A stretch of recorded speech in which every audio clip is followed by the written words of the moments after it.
اس model کے ذریعے لوگوں کو مستحکم آمدنی ملتی ہے۔ اب ای قومیت کے لوگوں کے معیار زندگی میں نمایاں بہتری آ چکی ہے۔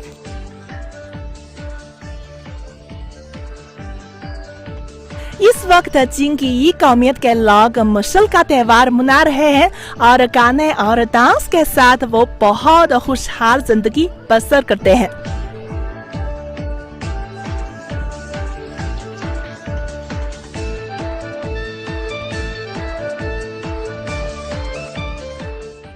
جی ہماری ساتھی عفت اور چوشی کی تیار کردہ یہ رپورٹ آپ نے دیکھی اور اس میں آپ کو بتایا گیا، دکھایا گیا کہ کیا اقدامات ہیں کہ وہاں کی جو یہ مائنورٹی ہے اس کے لیے کیا اقدامات کیے جا رہے ہیں۔ ڈاکٹر صاحب، چین تو اپنے طور پہ نہ صرف اپنے ملک میں بلکہ دنیا بھر میں بھی ہم نصیب معاشرے کا کانسیپٹ لے کے آگے بڑھ رہا ہے۔ اب وہ چاہے علاقائی معاملات ہوں، بین الاقوامی امور ہو، چین کی ہمیں اس میں اقدامات ہمیں نظر آتے ہیں۔ ہم گاہے گاہے اپنے پروگرام میں اس کا ذکر بھی کرتے رہتے ہیں اور مقصد یہی ہوتا ہے کہ اپنے ناظرین کو یہ بتا سکیں، دکھا سکیں کہ دنیا کی ایک یہ قوت یہ کس طرح سے پیش رفت کر رہی ہے اور دوسری طرف جو ملٹی لیٹرلزم کی بجائے دوسری اپروچ رکھنے والے ہیں ان کا کیا طریقہ کار ہے۔ آتے ہیں اپنے موضوع کی طرف۔ افغانستان مسئلہ کیا ہے سر؟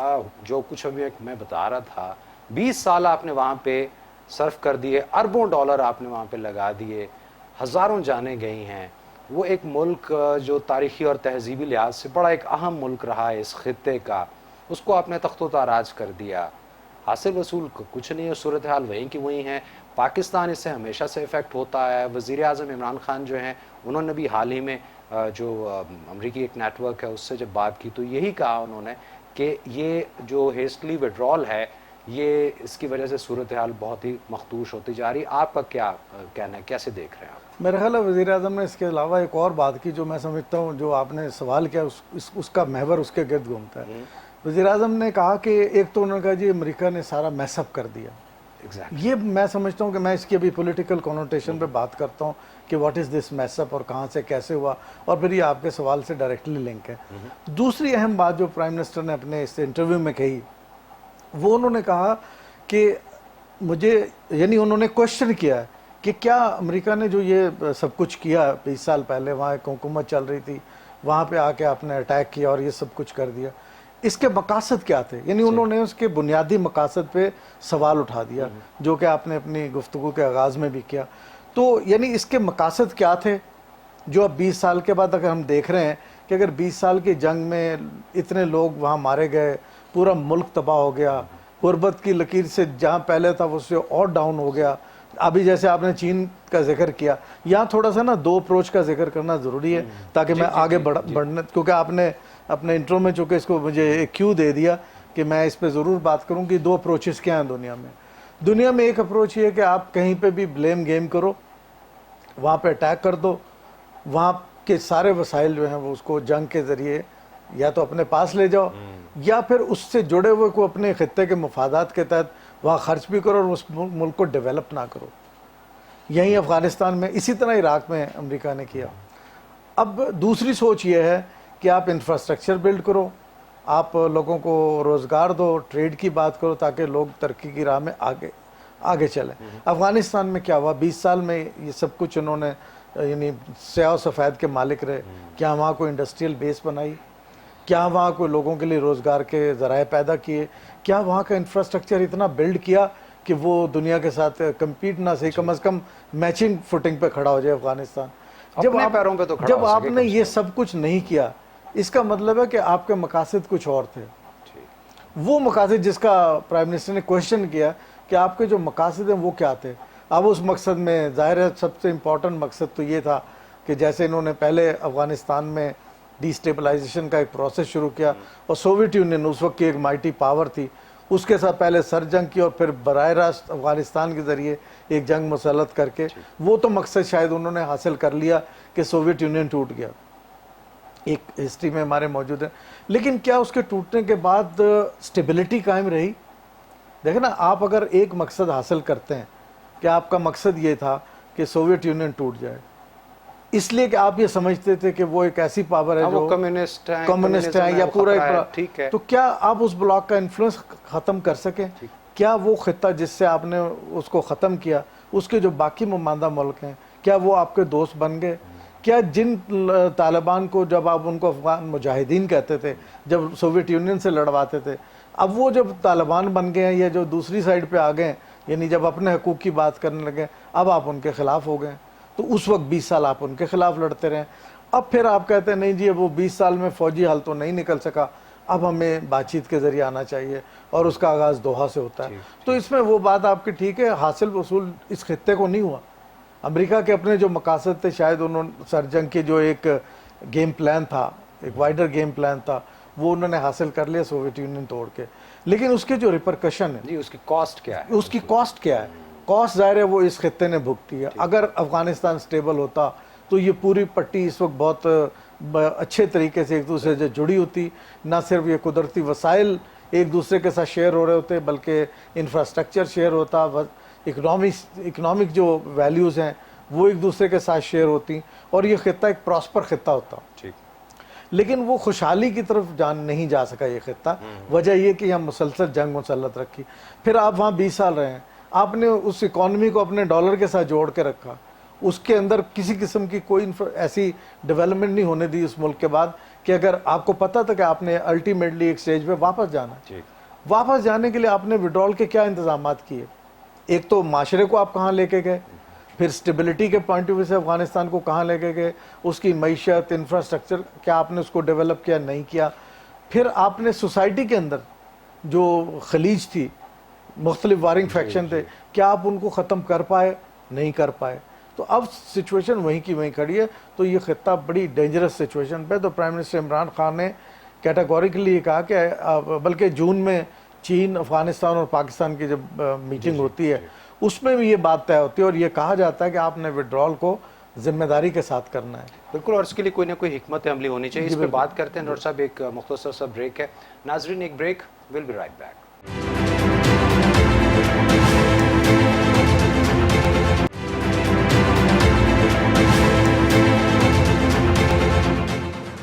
جی ویلکم بیک. بات ہو رہی تھی کہ افغانستان کی صورتحال، موجودہ صورتحال جو ہے وہ اس وقت خاصی گمبھیر ہے اور اس کے لیے خطہ جو ہے وہ متحمل نہیں ہو سکتا کسی بھی نئے تنازع کا، یا اس تنازع کو اگر اور بن رنگیخت کر دیا جاتا ہے. بات کر رہے تھے ڈاکٹر صاحب آپ کے پریزیڈنٹ اشرف غنی جو ہیں ان کی طرف سے بھی بیانات آ رہے ہیں، اس پہ ہم چاہیں گے آپ کی رائے لینا. لیکن پرائم منسٹر عمران خان جو ہیں انہوں نے ابھی حال ہی میں بات بھی کی، جو گروپ آف افغانز آئے ہوئے تھے جن میں صحافی بھی تھے، نوجوان طبقہ جو تھا وہ مختلف شعبوں سے وہ آئے ہوئے تھے. پاکستان ہمیشہ افغان سوسائٹی کی کہیں نہ کہیں کسی نہ کسی طرح سے ہمیشہ سے اس کو بلڈ اپ کرنے میں مدد بہرحال کرتا رہا ہے. لیکن وہ ایک اور بات ہے کہ وہاں پہ کس کا انفلوئنس ہے اور وہ لوگ کیا سوچتے ہیں. پرائم منسٹر عمران خان نے ان سے جو باتیں کی اس میں بھی بڑے کھل کے انہوں نے دو ٹوک الفاظ میں بات واضح کرنے کی کوشش کی ہے کہ افغان نوجوان جو سوچ رہا ہے چیزیں ویسی نہیں ہیں. بالکل، یہ بلکہ میں بھی اس کو دیکھ رہا تھا، جو باڈی لینگویج تھی تھوڑا سا جو افغان نوجوان تھا وہ بڑی اگریسو باڈی لینگویج تھی. لیکن پرائم منسٹر نے اس کو سائیڈ لائن کرنے کی کوشش نہیں کی. انہوں نے بڑا کلیئر جو موقف پاکستان کا ہے بڑا واضح کیا. مثلا انہوں نے کہا جی کہ وہاں پہ یہ الزامات جو پاکستان کو لگائے جا رہے تھے کہ جی یہاں سے شاید کوئی طالبان وہاں گئے ہیں، اس پہ انہوں نے کہا بھائی ہم نے تو ایک تو فینس لگائی ہے، باقی کچھ جگہ کچھ ایریا ایسے ہم نے تو ان کو کہا ہے کہ آپ بیٹھ کے بات کریں، بارڈر سیکورٹی مینجمنٹ موجود ہے. اور پھر یہاں آپ کے 30 لاکھ جو افغان مہاجرین جو اب ہیں جو نسلوں سے موجود ہیں، ہمیں تو ان کے الٹا بوجھ اٹھانا، آپ ان کو لے جائیں. اب ان میں سے کوئی بارڈر کراس کرتے ہیں سارے آپ کے باشندے ہیں اور اس انسانی ہمدردی کی وجہ سے ان کو روکا بھی نہیں جا رہا کیونکہ ظاہر ہے کہ کراس بارڈر فیملیز ہیں یہ. تو آپ ان کو بے شک لے جائیں، آپ اپنے پاس لے جائیں، لیکن ان میں سے کوئی جا رہا ہے اس میں پاکستان کا اس میں کیا عمل دخل ہے؟ تو یہ جو الزام تراشی ہے اس کے بارے میں بڑا کیٹیگوریکل ہے. اور جو امریکن ٹیلی ویژن سے انٹرویو اور جو ان نوجوانوں کے ساتھ بات چیت ہوئی اس میں پرائم منسٹر نے بڑا کیٹیگوریکل 2-3 باتیں کی ہیں. ایک تو یہ کہ پاکستان کی طرف سے افغانستان میں کوئی فیوریٹ نہیں ہے، اور پاکستان یہ سمجھتا ہے کہ افغانستان کا پرامن جو بھی حل ہو, جو سیاسی لاہ عمل وہاں سامنے ہے, اس میں تمام افغان اس میں شامل ہوں. چین کا بھی یہی موقف ہے, دونوں ملکوں نے کہا جی افغان لیڈ افغان اون پروسیس ہونا چاہیے. پھر فیورٹ نہ ہونے کی بات کر کے بڑا کیٹیگوریکل کر دیا کہ آپ سائڈ نہ کریں. اب آپ میں ریسنٹلی اگر آپ تھوڑا سا ہی دیکھیں 2-3 دنوں کی ڈیولپمنٹ, یورپ اور امریکہ کی طرف سے باقاعدہ طور پہ طالبان کو بیش کر کے اشرف غنی کی سپورٹ میں بیانات آنا شروع ہو گئے. حالانکہ اس مسئلے کے لیے طے ہوا تھا کہ دونوں پہ فورسز پہ دباؤ ڈال کے انہیں مذاکرات کی میز پہ لایا جائے گا. دوحہ میں جو بنیادی مذاکرات میں جو بنیادی باتیں طے ہوئی تھی, جس میں انٹرا افغان ڈائلاگ سب سے امپورٹنٹ بات تھی, پھر قیدیوں کے تبادلے کی بات تھی, اور پھر یہ تھا کہ طالبان جو ہے نا اپنے تعلقات ختم کریں گے اگر کسی دہشت گرد گروپ سے, یہ ساری چیزیں تھیں. اور اس پہ سب سے امپورٹنٹ بات یہ تھی کہ وڈرال کو مشروط کیا گیا تھا, آپ وڈرال کر رہے ہیں لیکن ساتھ ساتھ اس پروسیس کو اسٹرینگتھن کریں گے. لیکن انہوں نے کیا کیا, افغانوں کے درمیان ڈائلاگ اس کو اسٹرینگتھن کرنے کی بجائے وڈرال پہ توجہ رکھی, اور اچانک وڈرال کا جب فیصلہ انہوں نے کیا اس کے بعد اس پہ پرائم منسٹر نے بھی کہا کہ یہ سارا جو میس کریٹ ہوا ہے اچانک فیصلے سے ہے. اور یہ اسی بات کو افغان صدر نے بھی, جو ابھی آپ کہہ رہے ہیں اشرف غنی صاحب, انہوں نے بھی پارلیمنٹ سے بھی ابھی اپنے پارلیمنٹ سے خطاب کیا, اور اس سے پہلے بھی انہوں نے کہا کہ یہ جو ایبرپٹ ڈیسیژن, انہوں نے لفظ استعمال کیا ایبرپٹ ڈیسیژن, یعنی جس کا مطلب کہ اچانک بغیر کسی ایک توضیح کے یا کسی اسٹریٹجک پلان کے اچانک انہوں نے کہا جی کہ بس ہم وڈرا کریں سپٹمبر تک. اس کے 2-3 نقصانات ہوئے. ایک تو یہ کہ اشرف غنی صاحب نے اپنی اسپیچ میں یہ بھی کہا کہ ہم نے ان کو امریکہ کو واشنگٹن کو ہم نے وارن کیا تھا کہ آپ اس طرح نہ وڈرا کریں, بلکہ اس کا کوئی اسٹریٹجک پلان رکھیں کہ وڈرال کیسے ہوگی, آگے صورتحال کیا ہوگی. لیکن انہوں نے اچانک چونکہ وہاں سے وڈرا کرنے کا فیصلہ کیا اور اعلان کر دیا سپٹمبر سب کلیئر ہو جائے گا. اس کا نتیجہ یہ نکلا کہ جو طالبان فورسز تھی انہوں نے سٹیپ اپ کرنا شروع کر دیا اپنی پوزیشنز کو. اب انہوں نے پارلیمنٹ میں کھڑے ہو کے یہ کہا جی کہ طالبان, چونکہ یہ ایک ہیسٹی ڈیسیژن آیا امریکہ کی طرف سے, انہوں نے ابھی اپنی ری پوزیشننگ شروع کی ہے, لہذا ہم نے بھی اپنا ایک اسٹریٹجک پلان بنایا ہے, سیکیورٹی منصوبہ بنایا ہے, جس میں ہم 6 مہینے کے اندر اندر طالبان کو کلیئر. لیکن اس کو تو دیکھیں طالبان نے کہا, انہوں نے ریجیکٹ کر دیا اور انہوں نے کہا جی کہ یور ٹائم از اپ. لیکن پریزیڈنٹ غنی کی طرف سے پاکستان پہ ابھی یہ جو انہوں نے اسپیچ کی ہے اپنی پارلیمان سے, اس میں بھی انہوں نے وہی الزام والی بات کی ہے اور اسی طرح کے الزامات لگائے ہیں. الزامات سے تو سر حاصل وصول کچھ نہیں ہوگا. نہیں, بالکل ان ریئلسٹک ہے. پہلی بات تو کہ الزامات میں کوئی سبسٹنس نہیں ہے اس میں. دوسری بات ہے کہ ایک ایسی سچویشن میں جب امریکہ ایک ایسی سچویشن میں افغانستان کو چھوڑ کے جا رہا ہے تو ریجنل فورسز جتنی ہیں ان کے اوپر اس کا برڈن آ رہا ہے. Pakistan is one of them, China اس میں ہے, رشیا ہے, ایران ہے. ان ساری فورسز کے ساتھ مل کے جب تک معاملات حل نہیں ہوں گے, صرف امریکہ پہ تکیہ کر کے اگر اشرف غنی پاکستان سے تعلقات کو اس طرح خراب کریں گے اور یہ چاہیں گے کہ الزامات کی سیاست کی جائے, اس پہ تو نہیں ریلائی کر رہا, اس پہ ریلائی نہیں کر سکتے, اس پہ ریلائی ہو نہیں سکتا. آپ دیکھیں جس طرح ایک کوارڈ ادھر بنا ہے اس خطے کے لیے, ایشین پیسیفک کے لیے, جس میں جاپان, انڈیا, آسٹریلیا اور امریکہ ہے. یہاں پہ بھی تو خطے کی ایک سچویشن ہے نا. اس خطے میں اس کو آپ کہہ دیں کہ ایک نیا ڈکلیئرڈ الائنس نہ صحیح لیکن ایک اسٹریٹجک الائنس موجود ہے, جن کا میں نے ذکر کیا کہ چین, ایران, پاکستان اور رشیا. یہ وہ فورسز ہیں جن کے بغیر افغانستان کا اگر آپ کوئی اس قسم کا کرنا چاہتے ہیں, کوئی ایسا لایا عمل لانا چاہتے ہیں جو ان کو نکال کے ہو اور انڈیا بیسڈ ہو, وہ اسٹیبلٹی نہیں ہے اس کی, وہ وہاں چل ہی نہیں سکتا. کیونکہ یہ جو بارڈرنگ فورسز اب اس میں پوری سینٹرل ایشیا, افغانستان کے بارڈر کو اگر آپ دیکھیں, سینٹرل ایشیا, پاکستان, ایران, یہ سارے جو لنکیجز ہیں یہ تو ڈائریکٹ لنکیجز ہیں. اور پھر اس خطے کی جو اسٹیبلٹی ہے وہ ان بارڈرنگ فورسز کے ساتھ مل کے پیس کی بات کرنے کی ہے. اب اشرف غنی نے جو الزام لگایا, پاکستان چاہتا تو طالبان کو سپورٹ کر سکتے تھے بجائے ان کے فوجی واپس کرنے کے, ان کے فوجی مارے جاتے وہاں. پاکستان سے انہوں نے درخواست کی, پاکستان نے اس کو انٹرٹین کیا. یہ باتیں کرنا, الزام لگانا اور بات ہے. اب طالبان کو بھی انہوں نے کہا جی کہ وہ انہوں نے نہ خواتین پہ حملے بند کیے ہیں, نہ انہوں نے باقی اور سول سوسائٹی پہ اٹیک بند کیے ہیں, اور وہ اپنے وعدوں سے مکر کے ان کا دہشت گردوں سے بھی اسی طرح رابطہ ہے. طالبان نے اس کا اسی طرح جواب دیا کہ بھائی ایسی تو کوئی صورتحال نہیں ہے.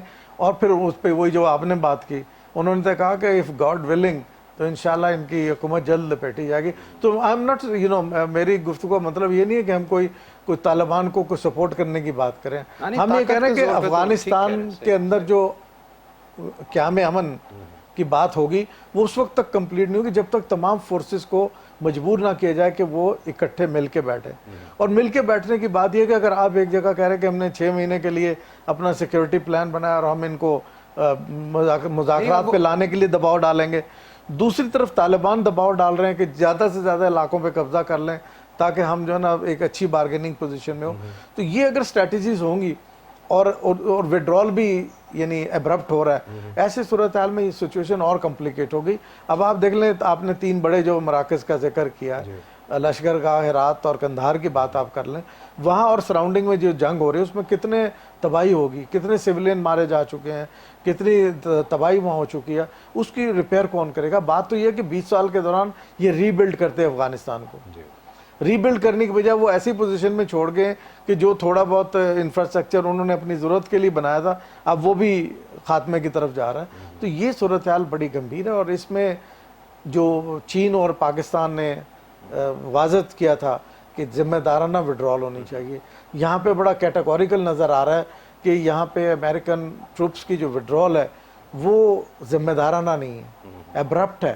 اس کی وجہ سے یہاں پہ جو کرائسس سچویشن ہے وہی جو پرائم منسٹر نے کہا کہ میس اپ کر دیا ہے, امریکہ نے سچویشن کو اتنا خراب کر دیا ہے کہ اب اس کی وجہ سے ایک فائٹ یعنی خانہ جنگی دوبارہ شروع ہو چکی ہے. اور اگر خدا نخواستہ یہ آگے اور بڑھتی رہی اسی طرح, اگر اس کو کہیں اسٹریٹجک چیک نہ لگا اور ان فورسز کو مل کے آپس میں بیٹھنے کے لیے وہ سپیس نہ ملی, تو اس خطے کی سچویشن پہلے سے بھی زیادہ خراب ہو سکتی ہے. اور ہمیں جو خدشہ ہے, پاکستان چونکہ بارڈرنگ کنٹری ہے اور اس میں مزید اگر یہاں ریفیوجیز آتے ہیں تو کیا صورتحال ہوگی. ڈسپلیسمنٹ تو سر شروع ہو گئی, ڈسپلیسمنٹ شروع ہو گئی. پھر اس کے ریپرکشن پہلے بھی دیکھیں پاکستان نے برداشت کیے. پاکستان میں ٹیررزم کہاں سے آیا, وہیں سے آیا. اب پاکستان نے اس کو سٹیبلائز کیا ہے. اب یہ ساری صورتحال ایک تشویش کی بات ہے, اس لیے پاکستان کی تو پہلی پرائرٹی ہے اس کو پرامن طریقے سے حل کرنے کی ضرورت ہے. بالکل ٹھیک. ڈاکٹر صاحب ایک بریک اگر آپ اجازت دیں. جی جی بالکل, کیوں نہیں. جی ایک بریک سے واپس آتے ہیں, گفتگو کو یہیں سے شروع کریں گے.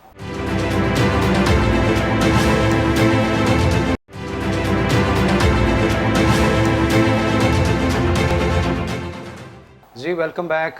ڈاکٹر صاحب بات آپ کر رہے ہیں کہ بڑی ہی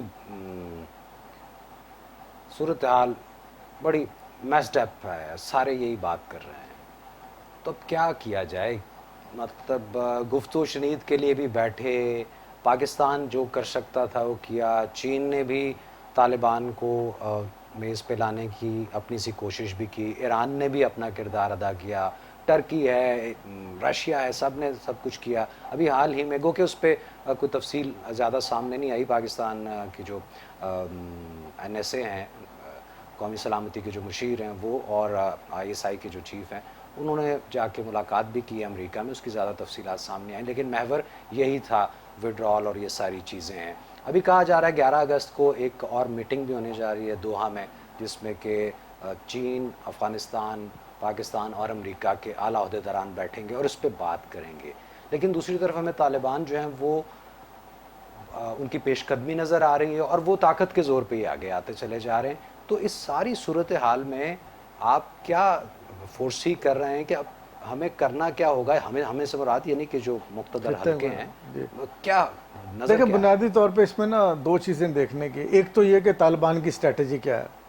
طالبان کی اسٹریٹجی 2 وے ہے. ایک تو وہ انگیجمنٹ کا پروسیس جاری رکھے ہوئے ہیں, ملا برادر اور جو ان کے پولیٹیکل لیڈرشپ ہے, پولیٹیکل لیڈرشپ ان کی انگیجمنٹ میں. آپ نے دیکھا چین کا دورہ کیا انہوں نے, ماسکو میں مذاکرات میں وہ شریک رہے. اس کے بعد پاکستان کو انیشیٹو لیتا تھا, اس میں وہ شریک ہوتے ہیں. اب دوحہ میں جو مزید راؤنڈ ہونے والے ہیں یا اس سے پہلے راؤنڈ ہوتے رہے ہیں, وہ وہاں پہ باقاعدہ پولیٹیکل نیگوسیشن کا حصہ ہوتے ہیں. میں سمجھتا ہوں کہ یہ ایک پازیٹیو بات ہے کہ وہ انگیجمنٹ کا حصہ ہیں اور اس کو مزید آگے بڑھائیں. میں اس پہ ابھی بات کرتا ہوں. پہلے میں ان کی جو ملٹری اسٹریٹجی ہے اس کی طرف بات کرتے ہیں. دوسری طرف ان کی ایک ملٹری ایڈوانسمنٹ کی اسٹریٹجی ہے جو انہوں نے اس دوران جو مذاکرات ہوتے رہے, ساتھ ساتھ انہوں نے اپنی اس قوت کو بھی اکٹھا کیا اور دیکھا کہ مذاکرات میں، کیونکہ جب بھی مذاکرات ہوتے ہیں اور دو وارنگ فیکشن جب ہیں ان کے درمیان مذاکرات کے جب ٹیبل پہ آنا تھا تو وہ اپنی اپنی پوزیشنز کو اسٹرینگتھن کرتے ہیں، اور اگر ملٹری کانفلکٹ ہو جیسے طالبان اور افغان فورسز میں، وہاں تو ظاہر ہے کہ وہ چاہیں گے کہ زیادہ سے زیادہ اپنی پوزیشن کو اسٹیبلائز کریں۔ اگر اشرف غنی صاحب یہ کہہ رہے ہیں، پریزیڈنٹ اشرف غنی یہ کہہ رہے ہیں کہ ہم نے 6 مہینے کے لیے اپنا ایک سیکیورٹی پلان بنایا ہے جس میں ہم اپنی پوزیشنیں واپس لے لیں گے طالبان سے، تو دوسری طرف طالبان بھی یہ دعویٰ کر رہے ہیں کہ ہم نے اب اس حکومت کو ختم کرنے کا پورا انتظام کیا ہوا ہے۔ تو یہ وہ ہیں جو وارنگ پوزیشنز ہوتی ہیں جو پارٹیز لیتی ہیں تاکہ کہیں مذاکرات میں جب جائیں تو اس میں ہمیں فائدہ ہو۔ اب امیجیٹلی کرنا کیا، جیسے موحد یوسف صاحب گئے ہوئے ہیں امریکہ میں، انہوں نے وہاں بات کی ہے، ISI چیف بھی گئے ہوئے ہیں، افغانستان میں جو صورتحال ہے اس کے حوالے سے بڑی اہم بات چیت ہوئی ہے جس کا بہت ساری چیزیں سامنے نہیں آئی، لیکن وہاں پہ یہ کلیئر ہوا ہے کہ یہاں پہ چین کا رول اس کو ہمیں اسٹرینگتھن کرنا ہوگا، کیونکہ چین کے تعلقات طالبان سے بھی اچھے ہیں اور افغان حکومت سے بھی ان کے ریلیشنز ہیں، اور اس پہ ہم پہلے بھی بات کر چکے ہیں اپنے پروگرام میں، تو وہ اس کو اسٹرینگتھن کرنے کی ضرورت ہے۔